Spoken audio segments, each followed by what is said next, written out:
Hey everyone, welcome back to Steve's View. Today we're diving into something big, something that isn't getting nearly enough attention in the mainstream press, but absolutely should.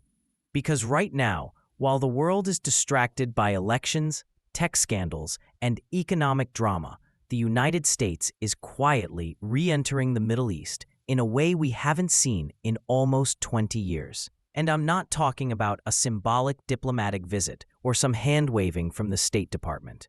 I'm talking about real strategic engagement, political, military, intelligence, diplomatic, everything layered together. Moves that signal a major shift in American foreign policy and a major bet on reshaping the region.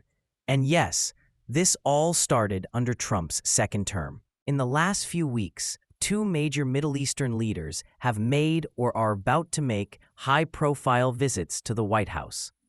The first was just last week. The president of Syria, Ahmed Salah, someone who not long ago Washington would have dismissed as a dictator or even a terrorist. Yet here he was, invited, photographed, legitimized. And the second visit is happening this week. Saudi Arabia's Crown Prince, Mohammed bin Salman, the 38-year-old power center of the entire Gulf region, the man behind Vision 2030, and arguably the single most influential Arab leader in the modern Middle East. Together, these two visits tell us something important. The United States, under Trump, is back in the Middle East, fully, actively, and aggressively. But the bigger question is why? Because what we're seeing isn't just diplomacy. It isn't just Trump shaking hands with foreign leaders. What's happening is something deeper, something a lot more ambitious.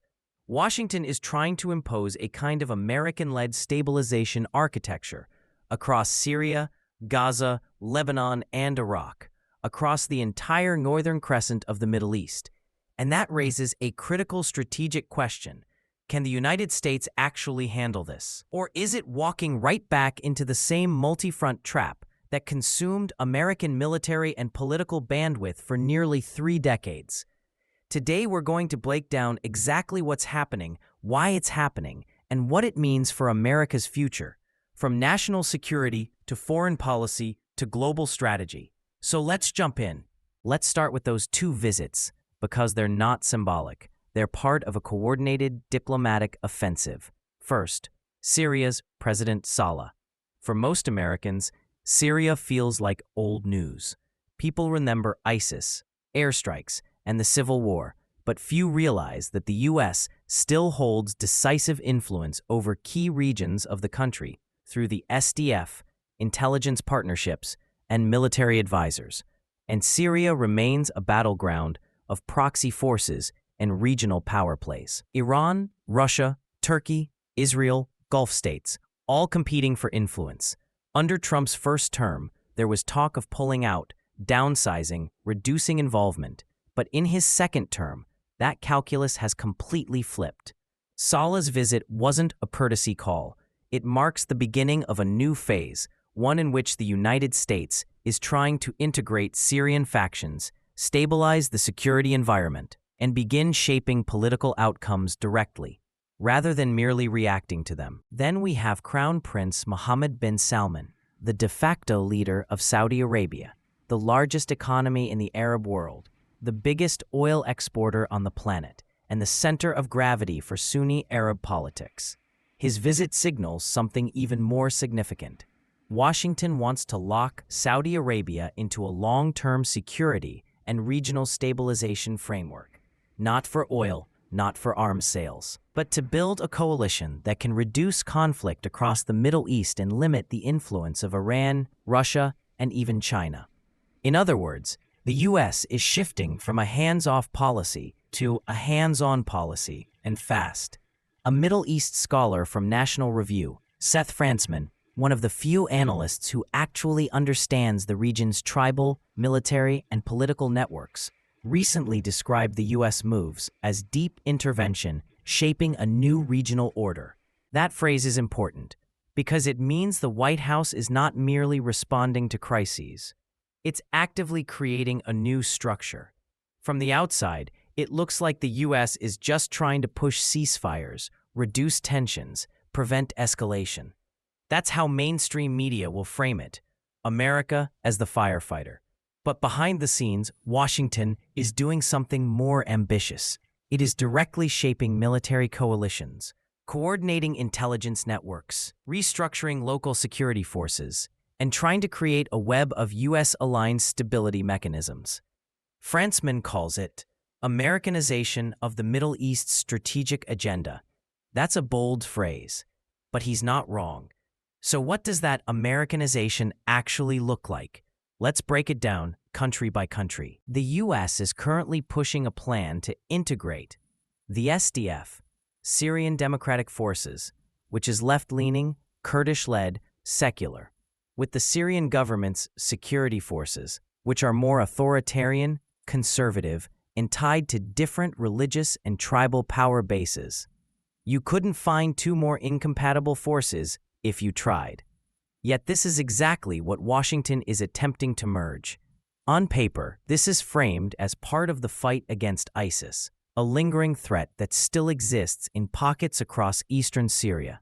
But in reality, it's a much broader effort to restructure Syria's internal security. And here's the surprising part. This is nothing like Trump's 2019 "we're leaving Syria" moment. Today, the U.S. is not leaving. It's embedding deeper. American military advisors are now a crucial part of the integration process. The U.S. isn't just supporting fighters. It's shaping the architecture of Syria's future security state. But this raises a massive question. How long is the U.S. willing to stay involved? Because integrating two ideologically opposite forces is not a 6-month project. It's a multi-year effort, with tribal tensions, external influence, Iran, Russia, Turkey, sectarian divides, and tons of obstacles. And the risk?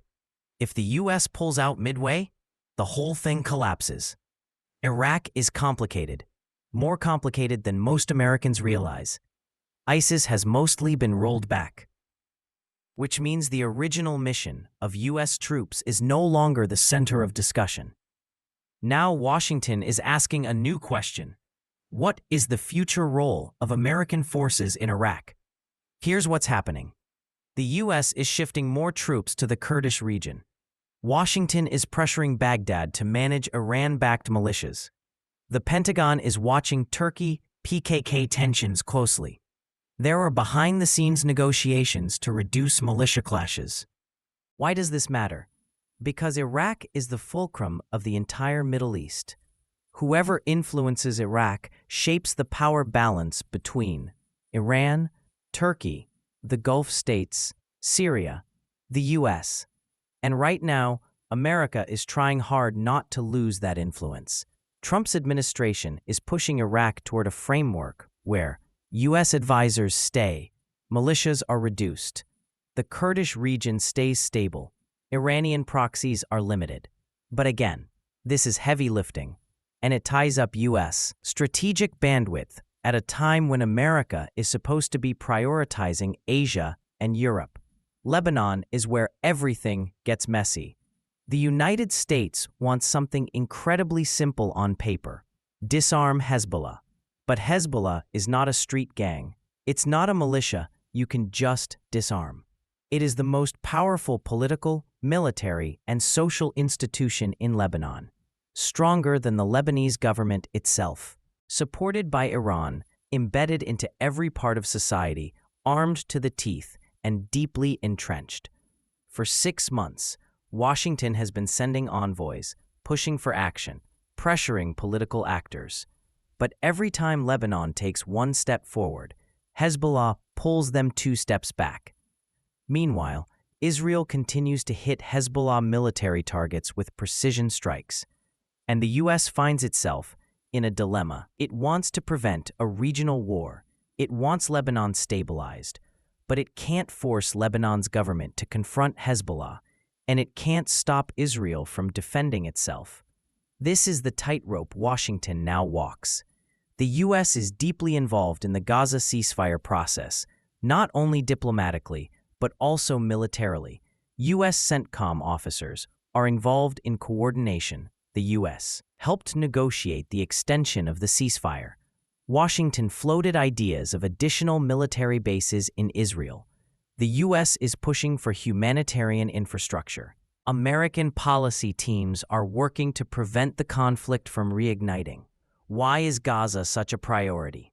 Because the October 7th attack didn't just trigger one war. It activated an entire regional chain reaction. Hamas in Gaza, Hezbollah in Lebanon, Iran-linked militias in Iraq, Houthi forces in Yemen. The U.S. military ended up responding on multiple fronts. Building a temporary pier for Gaza aid, airstrikes in Yemen, deterring Hezbollah, coordinating with Israel, preventing Iranian escalation. No American administration since 2003 has dealt with this many simultaneous Middle Eastern flashpoints. The trigger for all of this was the Hamas attack on Israel in October 2023. That single event revealed a terrible strategic truth. The entire Middle East was one spark away from a multi-front regional war. Israel was suddenly facing Hamas, Hezbollah, Iranian proxies, rocket fire from multiple directions, a potential war with Iran itself. If the U.S. hadn't stepped in hard, the region could have exploded. So Washington didn't just intervene. It intervened everywhere.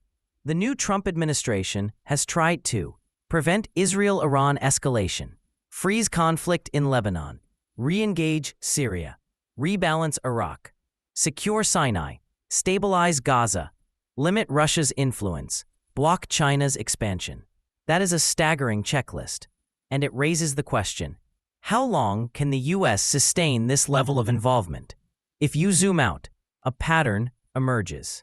The U.S. is trying to engineer something that resembles a multi-state, U.S.-aligned Middle East security architecture. Not a peace deal, not a temporary fix, but a long-term regional structure.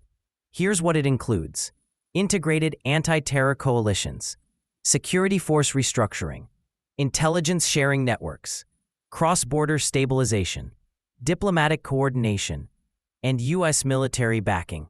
This is the most ambitious American project in the region since the Gulf War. But ambition comes with danger. America's resources are limited, and the U.S. already has two huge strategic theaters demanding attention: Asia, China, Taiwan, South China Sea, Europe, Russia, Ukraine, NATO commitments. If the Middle East becomes another full-time strategic sinkhole, then Washington's global priorities become impossible to manage. This has happened before. 1991 Gulf War, 2001 Afghanistan, 2003 Iraq, 2011 Syria fallout, 2014 ISIS war. For over 30 years, America has been stuck in Middle Eastern entanglements. The big fear is simple. If Washington re-enters the region too deeply, it may never fully leave again. And that would leave China and Russia smiling. Trump has made it clear. He believes the U.S. is at a critical moment in shaping Middle Eastern stability. In his view, a stable Middle East frees U.S. resources. It limits China's influence. It secures energy routes. It reduces terrorism threats. It stabilizes global markets. It reassures allies. But achieving this requires focus, discipline, and sustained engagement. Not for months, for years. And that is the real gamble, because every ceasefire, every negotiation, every militia integration, every border de-escalation, each one can succeed or fail spectacularly. And if even one fails, the whole regional architecture collapses. The U.S. is not fighting fires. It is rebuilding the entire fire station. But this comes with a warning. The Middle East is a bottomless strategic pit. History proves it. And the U.S. is walking back into it with open eyes. If Trump's plan works, he could stabilize the region in a way no president has done since the end of the Cold War. It would be a legacy-defining achievement. But if it fails, America will be locked into multi-front crises again, stretching its resources thin at the exact moment it needs to focus on China and Russia. The next few years will determine the future of the Middle East and America's role in it. And that's why we need to watch this story very closely. Thanks for watching. If you found this helpful, hit that like button, subscribe, and I'll see you in the next one.